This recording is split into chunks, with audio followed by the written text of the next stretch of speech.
Hi, Mark and John. Hi. Hello. I don't think we've had you on our podcast before, John. Pardon? We haven't had you on our podcast before. No, it's really great to be here. You look thrilled, I have to say. I'm absolutely thrilled to be honest. Thank you for inviting me. Before I start, can I just say, let's keep it clean, please. No swearing. I don't know what you're on about there.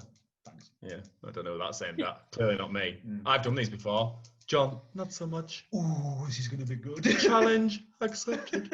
Okay. Let's get on with this podcast, Sharon Boyd.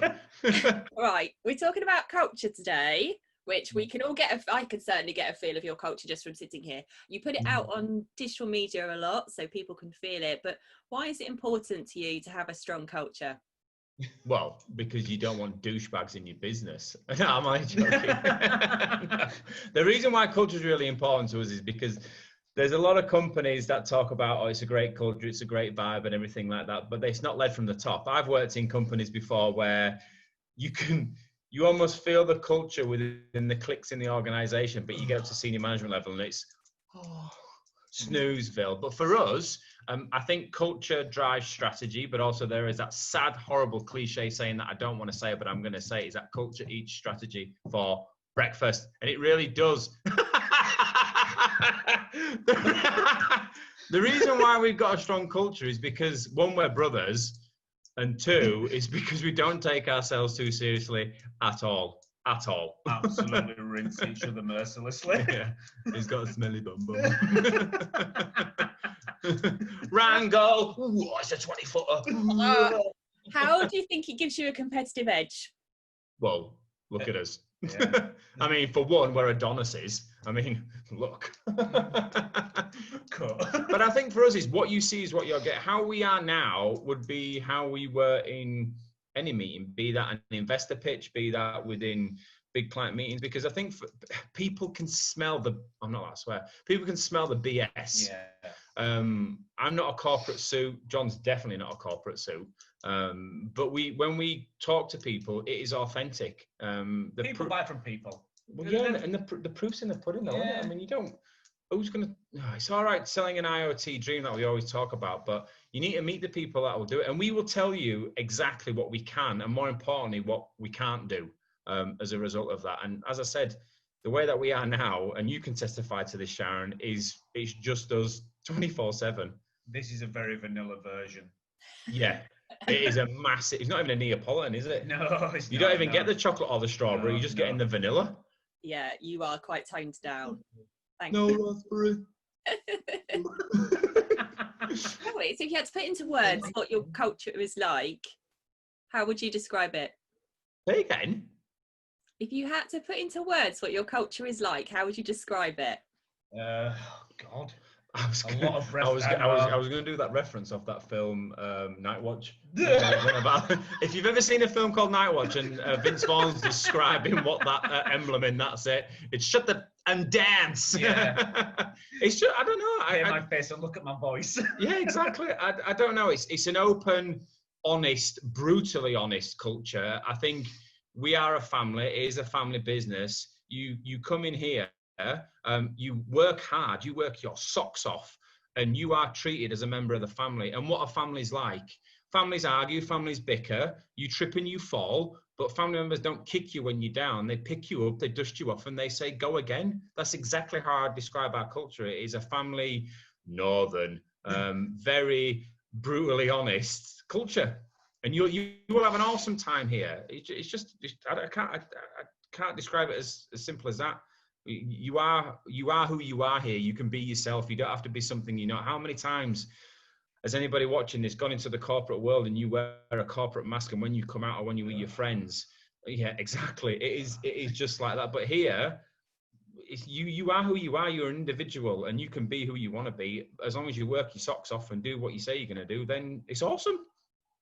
Yeah, I totally agree. I can definitely feel that. So we've got a brand new starter starting very soon, Monday, and I'm really excited. Her name's Ash, and she's going to come in and do some development work for us. I'm absolutely thrilled to have her on board. What kind of feeling is she going to come into? Kind of, how will she see our culture? I think it's probably more like describe it as a deer in the headlight. Am I joking? No. High energy. I think it's important to say, Sharon, that Ash is a physicist. Us, she's more intelligent than we are. Are hiring physicists. Can you believe that? I mean, imagine a physicist sat with us. Well, what are you?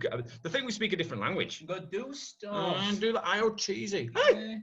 IoTsy. Make it do things. I think Ash will feel, again, welcome. Knackered. She'll be tired at the end. She will be knackered at the end of the day. But for us, for me, it's all about supporting them to get them off the ground.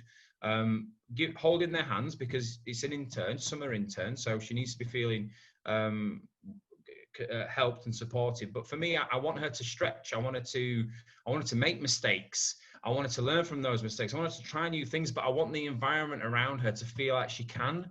Comfortably, And that's the whole point of the culture for me, is I want people to come in here and do everything they can to make things better. And if they get it wrong, then fantastic. I want you to get it wrong, which means that it tells me that you're pushing the boundaries, but you're not going to get someone come down in like a ton of bricks. It's going to be, well, what went wrong there? All right, okay. Let's take that. Now what? Let's learn some. Yeah, exactly. Yeah. Move on. Do something else. Have a sip and then we go on. Yeah, exactly. A sip. How many times have we screwed up? Not personally. well, that's a different podcast. That's like podcast 27. Yeah. Can you tell me about your problems? Where do I begin? Okay. Okay, to try and rein you in a little bit. How do you think your customers appreciate the strong culture, and how do they really see it? I don't think they'll quite understand it to start off with. Yeah, but I think for us as well, it's we've been described as full on, a lot to take, but more importantly, refreshing. They're not going to forget you. And as I said before, the fun and the games and everything and messing about and things like that. I mean, we're brothers, so we're going to do that. I mean, it goes back to when we were kids and we play on every single console, and we'd be in a room on a bunk bed and we'd smashing a Mega Drive at 1 o'clock in the morning, and our dads would kick off because he's on nights, and he'd come running in with his tight little whities on with 2 golf clubs like that on the front, kicking off in his pants. Stuff to repress is that. Stuff you don't want to see. That's all well and good, and the jokes are fine, but underneath that is a very extremely serious culture for delivery. It's a bit like, I mean, God forbid I'm comparing myself to this organization, like Disney. So anybody who knows Disney, on the outside, it's all great and fun and joyous and everybody skips off and it's just a great place to be. But underneath is an extremely serious corporate animal that wants to do great things for its customers, but execute them flawlessly. And that is very much us. So beneath the veneer, yes, there's always opportunities to play and have fun and get to know people, but we will deliver with our with everything we've got for our clients. Yeah, and I have certainly seen that. Obviously, you have been a supplier to me when I was a customer for you. And although it was incredibly fun meetings back when I worked at EasyJet, it was hilarious meetings and so much fun, but actually there was a real layer of professionalism there. You guys really know your stuff. And you absolutely deliver. So yeah, as you say, it might be a very fun culture, but there is a huge lot of hard work behind the scenes. I see you guys drive all over the place. I mean, the amount of driving you've done today, yesterday, you just do roll up your sleeves and get stuck in. And I'm hoping that Ash will see that as well when she comes. I'm really looking forward to it. But yeah, it's definitely about hard work. That it's really high energy, a lot of pace. But it's a really fun culture as well. It has got to be fun. Another laugh. Well, that's the thing in it, and I really appreciate that, Sharon, because you described it very well there. It's like the corporate world is almost like you're not allowed to have fun. You're not allowed to love what you do. You're not allowed to be who you are. I mean, Thank you, serious man. I saw a really interesting. I hate motivational speeches in some ways, but one of them really sort of touched onto me. Don't worry, I'm not going to do the Rocky one. I saw someone talking about meeting minimum requirements. That for me, when I heard him saying, you know, most people meet minimum requirements, what does that mean? People think that sounds good. It actually sounds, it's one of the worst things you can hear, saying that you meet minimum requirements. And most of the people that hear that they meet minimum requirements is because of the environment that they're in. The culture is not conducive to what they can do and how they can perform. within MKL, the culture is such a way that you meeting minimum requirements is getting your foot in the door. It's keeping your foot in the door and keeping your seat at the table is going beyond that. But that isn't just on you to do it. That's on us as well, to give you that environment to be able to ensure you push beyond meeting minimum requirements. And that for me comes right back to culture. Never mind our dad in his pants kicking off because he's on nights. And also being really excellent at CX also helps. CX your face! All about that CX. No, I can't do it. You're right though, because when you're in a corporate world, often you are back to back all the time, running from meeting to meeting, especially if you're running lots of different programs or projects, or you've got wearing lots of different hats. When you go to a meeting and you've got a supplier in, quite often it's 2 minutes before you walk in the door, okay, what's this meeting about? Because you are literally flying from place to place. But also, most of those meetings, Sharon, are pointless. Yeah, exactly. So when you have a meeting and you have a supplier who brings high energy, who is on the ball, knows what they're talking about, makes it fun, but also has handled all of the back end for you and comes to the meeting with everything planned out and ready to go, the relief that that gives you as somebody running around like a mad thing is huge. I can tell you that. So yeah, I do really appreciate the kind of the fun layer, but also the real professionalism that you do bring to clients. Well, thank you. We had that tested really well. We did. I don't know if we've mentioned before. We mention it all the time. We're proud innovation partners to Weights. Yeah. So during that Weights process, you cut a very long story short. They get squeezed down, squeezed down, and squeezed down. You get brought into a Dragon's Den style pitch. So that Dragon's Den style pitch is you pitching your product or your service to 15 or so senior people of Weights. And getting grilled as a result of that. They march you in and they stand you in. There's no seats. There's someone in the back with time cards telling you how long you've got. But as we are now is exactly as we were in that pitch session. And we got the feedback after to go, not only do you have a fantastic product in the way that it was delivered, you are extremely credible because you've got that bizarre balance of knowing when the fun stops. If you know, not like gambling or when drinking, the fun stop. But knowing when there's time to play and have fun and get to know people and build the culture, but there are also times when you've got to get down and actually do the work and deliver. And I think we've got a very unique way of doing that. Yeah, I agree. Yeah. A nice barometer to pick up when it's read the room. Yeah.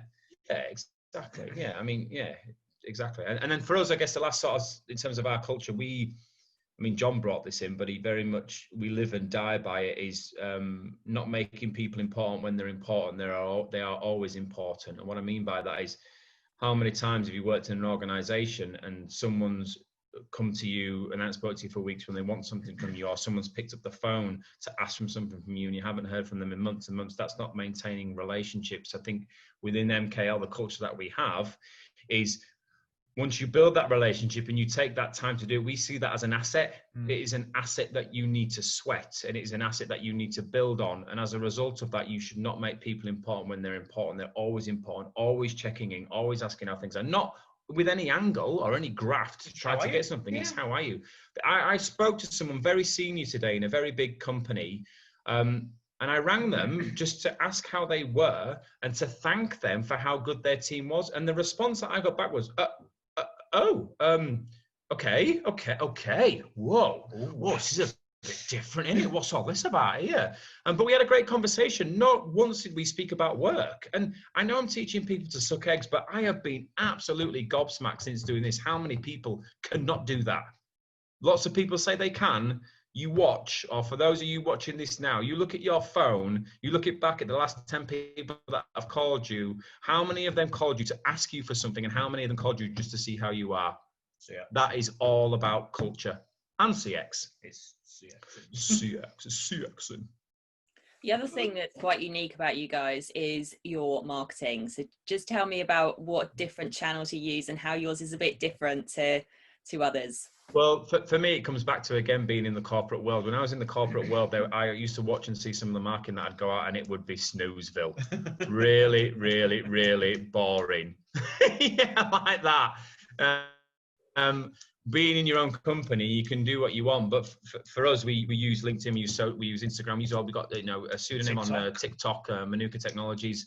But for us, it's again using the truth, the deliverable side, the cultural piece in the messaging to give people exactly what they want to hear, and not the crap spin or just useless garbage that people put out. Everything that I put on LinkedIn is generally from the heart and something that I think is important. That's it. It's not just pumping content out for pumping content out.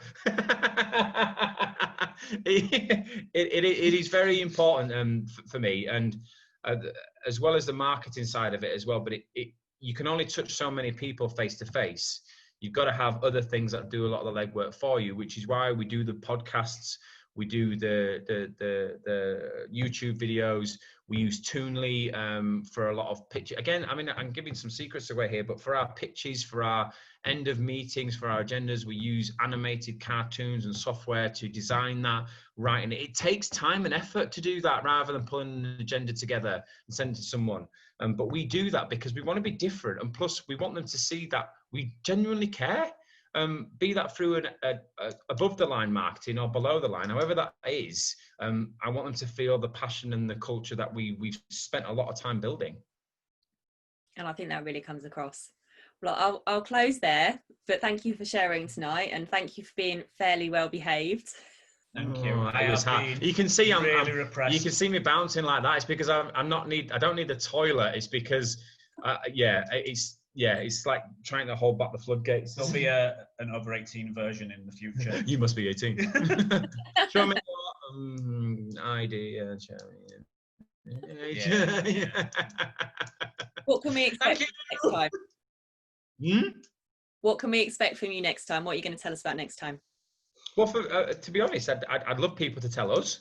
What do they want to hear about? I mean, we know some stuff. There's a lot of things we don't know a lot of stuff about. Do you want to know more about us personally? I mean, we are open books, so we'll tell you exactly what it was like growing up and how we ended up running his own company, how I managed to some way blag my way into Cambridge, and then we came together to start Open University. The company. No, it wasn't Open University. And there's nothing wrong with Open University. There's nothing wrong with Open University. A lot of good qualifications come from Open Cambridge University. Open University is quite good, wasn't it? I got mine out of a cereal packet. That's where I got mine. I just robbed someone and took their qualification off Plastic pinky ring. Yeah, exactly. But that for me, I'm happy to talk about that. I'm happy to talk about the products if someone wants to know about that. I'm happy to talk about where we think we're going to go in the next. Or people. Nothing is taboo. Yeah, ask anything, and we'll talk about it. I've had your conversations. Okay, all right. Well, thank you very much. Have a safe journey tomorrow, because I know you're off out again doing more rollout surveying. But thank you, and have a great evening. Thank you. Thanks everyone. Bye. Bye. Bye. Bye. Bye. Bye.